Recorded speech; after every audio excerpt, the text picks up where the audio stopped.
나갔더라. 아멘. 어느덧 한 해가 저물어 갑니다. 시간이 참 빠르죠. 며칠 전 중고등부 이제 고3 된 진영이가 한마디를 했습니다. 목사님, 세월이 참 빠릅니다. 제가 벌써 청년입니다. 초등학생 때 만났는데 어디로 도망갔죠, 얘가? 저기 있었는데 어느덧 성인이 됐습니다. 청년부를 매우 기다리는 눈치인데 우리 청년들이 많이 사랑해 주시기 바랍니다. 한 해도 저물어 갑니다. 시작이 있으면 끝도 있는 법이고 수십 번 경험한 연말인데 한 해의 끝은 항상 우리를 좀 겸손하게 만듭니다. 사람이 끝을 맞이하게 되면 여러 생각이 겹칩니다. 또 수많은 사람의 얼굴도 떠올려집니다. 상처 준 사람의 얼굴부터 함께 있으면 좋은 사람 생각납니다. 내가 왜 그랬을까라는 아쉬움과 내가 왜 손을 내밀어 주지 못했을까라는 용기 없음까지 생각이 납니다. 이렇게 우리는 한 살을 더 먹어가는 것 같습니다.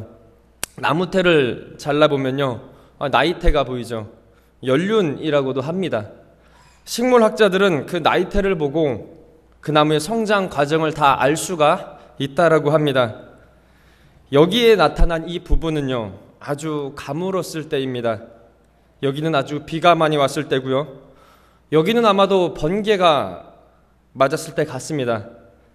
여기는 너무나 자랬던 표시고요. 아마 여기는 숲속에 불이 나서 나무가 거의 죽게 되었을 때인 것 같습니다.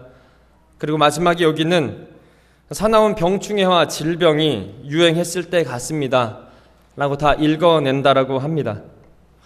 우리의 경우도 마찬가지일 것입니다. 이미 2013년의 나이테는 거의 다 기록이 되어 가고 있고 감추어진 우리의 겉모습 안에 우리 인생의 나이테가 하나하나 기록이 되어 가고 있습니다.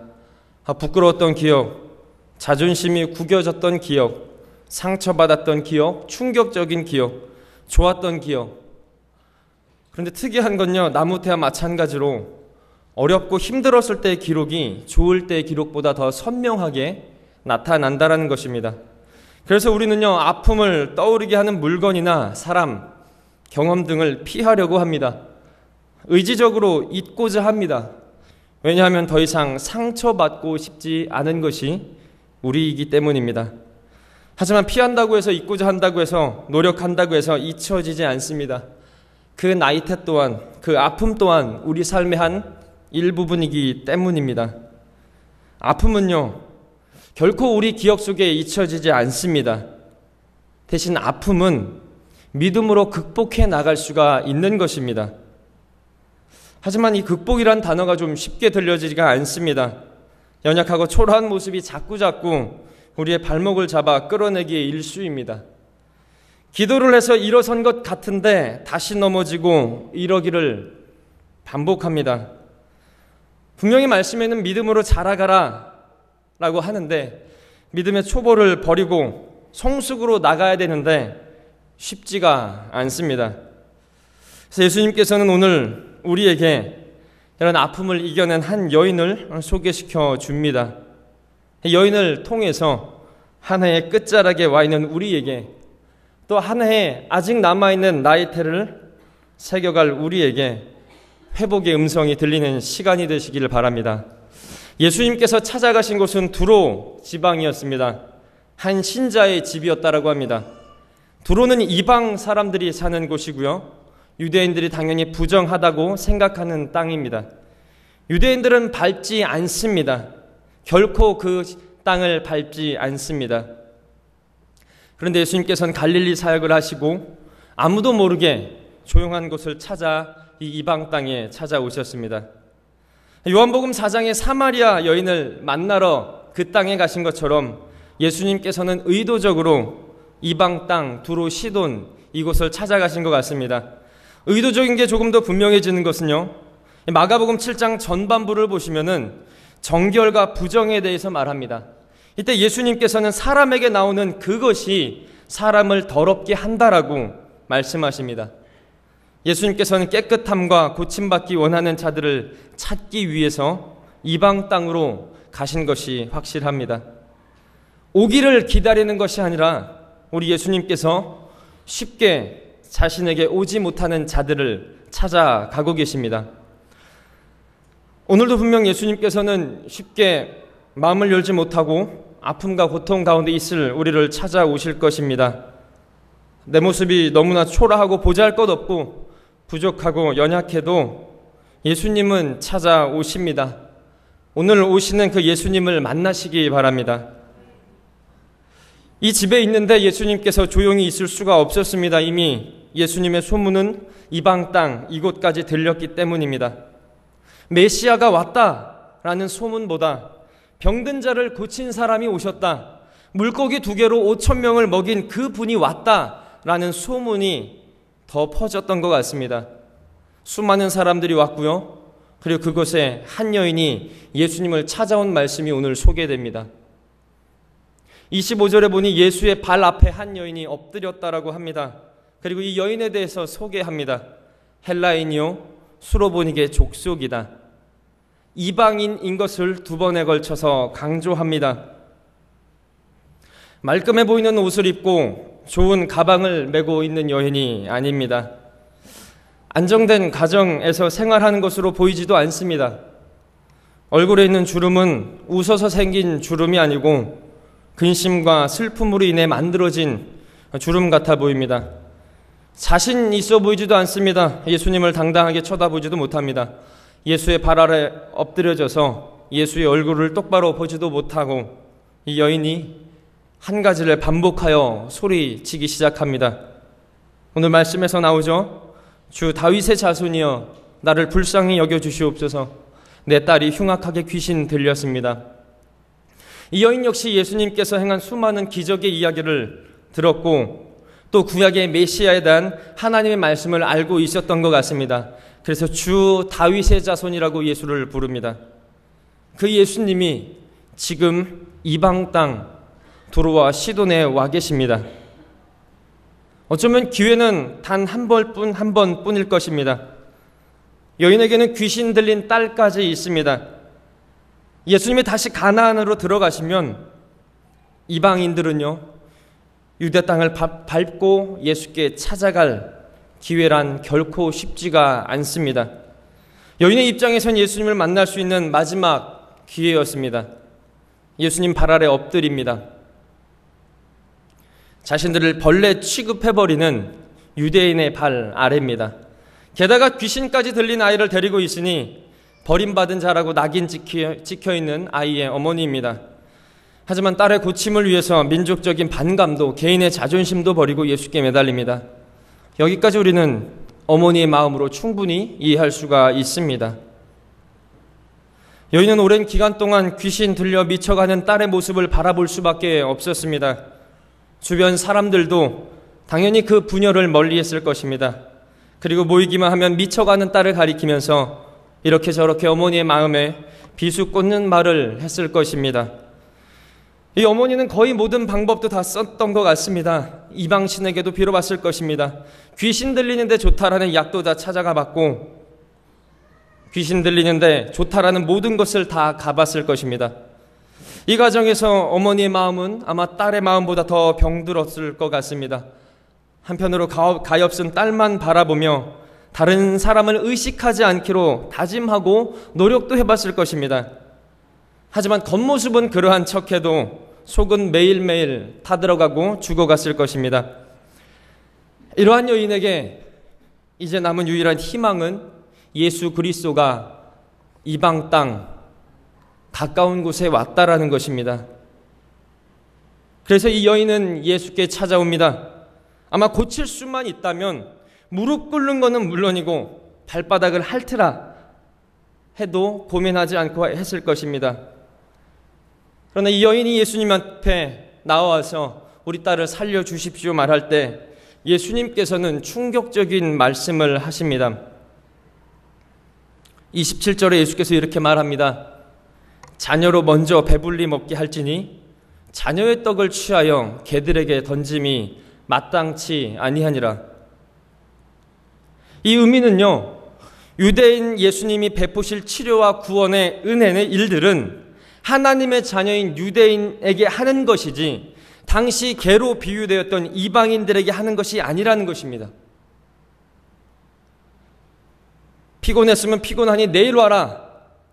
고쳐주기 싫으니 나는 고쳐주지 않겠다 말하면 되는데, 예수님께서는 그 여인에게 개들에게는 은혜가 없으니 가십시오라고 말을 합니다.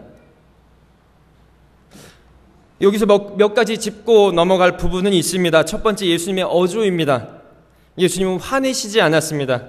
경멸조로 말한 것도 아닙니다. 보통 때와 같이 말씀하셨습니다. 둘째로, 여기서 말하는 개라는 단어는 헬라어로 퀴나리온이라는 단어입니다. 구약에서 이방인을 멸시할 때 개라고 합니다. 하지만 이 단어는 이방인을 경멸할 때 쓰던 개가 아니라 가정에서 기른 애완용 강아지를 말합니다. 어느 정도 모욕감은 사라지겠지만 그래도 기분 좋은 말은 아닙니다. 마지막으로, 예수님 당시 시돈 지역은 갈릴리 북쪽 산지에 유대 농부들의 농작물을 사서 쓰는 부유한 도시였습니다. 두로와 시돈은 해안가에 있기 때문에 아마 돈이 많았던 것 같습니다. 그 당시 역사적 정황에 따르면 이 지역의 농작물 공급이 항상 문제였다고 합니다. 그래서 이러한 상황에 특별히 농작물이 귀한 겨울이 오면 상대적으로 가난한 유대 농부들은 예비한 곡식이 없었으므로 음식 섭취에 어려움이 생길 때마다 이렇게 말했다고 합니다. 과연 자녀의 떡, 이스라엘의 농작물을 취하여 이교의 개들, 이방인들에게 파는 것이 옳은가? 여러 가지 상황을 봤을 때 분명한 건요, 자녀는 유대인을 가리키고 개는 이방인을 가리킨다는 것입니다. 충분히 여인에게 모멸감을 주는 말입니다. 지금까지 마가복음에 언급된 치유 기사들을 보면요, 예수님께서는 자기에게 찾아와 겸손히 은혜를 구하는 중풍병자의 친구들, 손 마른 사람, 혈루증의 여인, 회당장 야이로와 같은 사람들의 믿음의 행동을 귀하게 보셔서 칭찬하시고 그들의 간구를 들어주시고 치유하셨는데, 지금 이 여인에게, 말할 수 없는 아픔을 가지고 있는 이 여인에게 개들에게 나누어줄 은혜는 없다라고 말합니다. 아마도 이 말은 이 여인이 들었던 어떤 심한 욕설보다, 어떤 심한 말보다 더 크게 빗으로 꽂혔을 것입니다. 아마도 이 여인이 감정적으로 반응했다면 화내고 자리를 박차며 욕하며 나왔을 것입니다. 그런데 이 여인이 예수님의 이 물음에 놀라운 대답을 합니다. 28절에 이렇게 말을 합니다. 여자가 대답하여 이르되 주여, 옳습니다. 당신의 말이 옳습니다. 그런데요, 상 아래 개들도 아이들이 먹던 부스러기는 먹을 수가 있습니다. 쉽게 말하면 이런 말입니다. 예수님, 당신의 말이 맞습니다. 맞습니다. 깨끗한 음식과 잘 차려진 음식은 자녀들이 먹지만 개 같은 존재인 나는 자녀들이 흘린 부스러기는 먹을 수 있지 않습니까?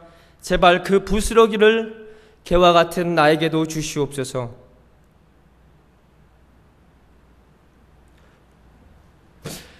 그런데 이렇게까지 해야 할까요? 스스로 개와 비교해가며 이렇게까지 엎드려야 할까요? 자존심도 없고 속도 없습니까? 개 같은 존재가 되는 것은 아마 여인이 의식적으로 항상 피하던 것이었습니다. 의식적으로 피하던 손가락질과 경멸, 모욕이었습니다. 그런데 이 여인은 예수의 발 앞에 와서 나는 개와 같은 존재입니다라고 인정합니다. 상처받은 영혼이란 사실에 피하지 않고 인정합니다. 예수님 앞에 나는 개와 같이 비천하고 더러운 사람임을 인정합니다. 너무 지나치고 심했다 싶을 정도로 자신을 예수님 앞에 버리기 시작합니다. 그런데 그녀가 이런 고백을 할 수 있는 말씀이 병행구절인 마태복음 15장 28절에 나옵니다. 이 말씀을 듣고 예수께서 여인에게 이렇게 말합니다. 여자여, 내 믿음이 크도다. 내 소원대로 되리라 하시니 그때로부터 그의 딸이 나으니라. 예수님에 대한 믿음이 그녀를 한없이 낫게 만들었습니다. 다른 방법이 있는 것이 아니라 예수께 대한, 오직 예수께 대한 그 믿음이 한없이 낫게 만들어 버립니다. 조롱과 손가락질, 또 부족하고 연약한 그 모든 수치심도 예수님 앞에 내어버리는 믿음이 그녀에게는 있었습니다. 예수께 내어 초라한 모습을 내어 던지면 예수님께서는 치유해 주시고 기쁨으로 회복시켜 줄 것이라는 믿음이 있었습니다.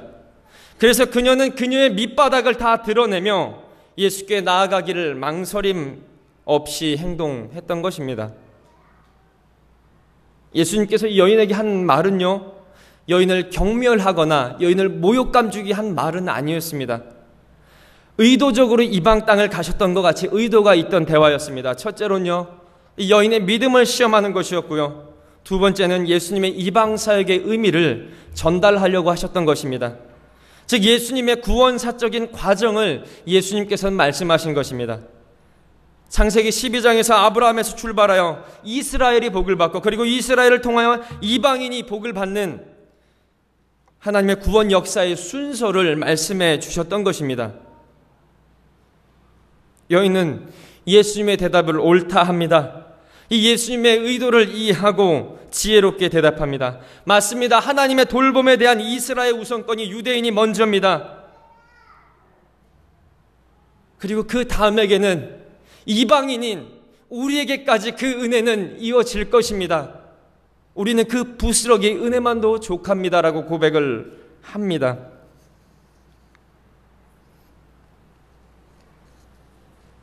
예수라면 내가 모든 것을 내어 던져도 내 모든 부족함과 연약함을 토해내도 비록 내 모습이 예수님 앞에 바로 서지 못했을지라도 믿음으로 회복을 바라고 은혜를 구하고 다시 한번 만져주심을 바라면 은혜의 부스러기라도 주실 것이야. 그거면 나는 될 것이다라는 믿음이 그녀에게 있었던 것 같습니다. 그리고 말씀대로 여인이 고백하자 그때부터 여인의 딸이 나았다고 말씀합니다. 여러분은 예수님께 어떤 마음으로 나아가십니까? 우리에겐 과연 예수 그리스도 앞에서 나의 모든 비참함을 꺼낼 믿음의 준비가 되어 있습니까?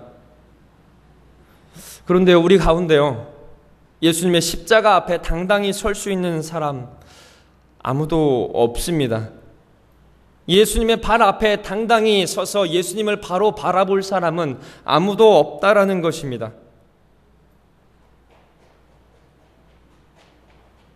사역을 하면은 참 많은 사람들이 오래된 아픔이 있음을 보게 됩니다. 그 아픔을 조금만 살펴봐도 아픕니다. 너무 아프고 치욕적이고 불행한 기억들이 힘들게 합니다. 그래서 의식적으로 피하려는 모습을 보입니다. 힘이 들면 하나님께 힘들다고만 외치지 그 아픔과 부딪히지는 않습니다. 아마 오늘 이 여인이 예수님께서 아픔을 들추는 모욕적인 대답에 회피했다면 이 아이는 고침받지 못했고 여인은 하나님의 자녀의 백성에 들어가지 못했을 것입니다. 그러나 여인은 치욕과 모욕 끝까지 내려가는 스스로 개 되기를 인정합니다. 그러자 부스러기의 은혜가 여인에게 부어집니다. 집으로 돌아가자 아이가 침상에 누워있고 귀신이 나가게 됨을 봅니다. 이 여인의 믿음의 결과는 부스러기의 먹음이 아니라 배불리 먹은 하나님의 은혜가 임합니다. 부스러기만을 바랬는데, 그것도 개가 돼서 먹기를 바랬는데 예수님께서는 배불리 먹여주시고 자녀로 먹게 해주셨습니다. 성도 여러분, 예수님께 나아오기를 주저하지 마시기 바랍니다. 그리고 예수님께 나아올 때 주의를 겉도는 기도가 아닌 예수님 앞에선 비참해지기를 두려워하지 말고 모든 것을 내어버리는 진실된 기도로 나아가시기 바랍니다. 예수님 앞에서 비참해지지 않으면 우리 가슴에 남아있는 아픔의 나이테는 결코 해결되지 않습니다. 또 감히 하나님 앞에 설 수 없는 초라함과 비참함이 우리 마음에 들지라도 때로는 말 못한 죄악이 우리를 너무 괴롭게 해서 예수님께 가까이 가지 못하게 할지라도 이 시간 우리 주님은 부스러기 은혜를 주시기 위해서 우리를 찾아오신다는 것을 믿으시기 바랍니다. 다 내려놓고 무릎 꿇고 예수님 앞에 예수님 그 부스러기의 은혜를 내가 먹겠습니다. 주시옵소서 구하시기 바랍니다. 이 자리에 필요한 것은요, 당당함으로 나오는 모습이 아닌 부스러기 은혜를 구하는 믿음입니다. 그 믿음으로 오늘 눈물로 기도해서 주님 안에서 말씀으로 믿음으로 회복되어 2013년 마지막 우리의 나이테가 기쁨의 열매로 은혜 받는 열매로 마무리되기를 예수님의 이름으로 축복합니다.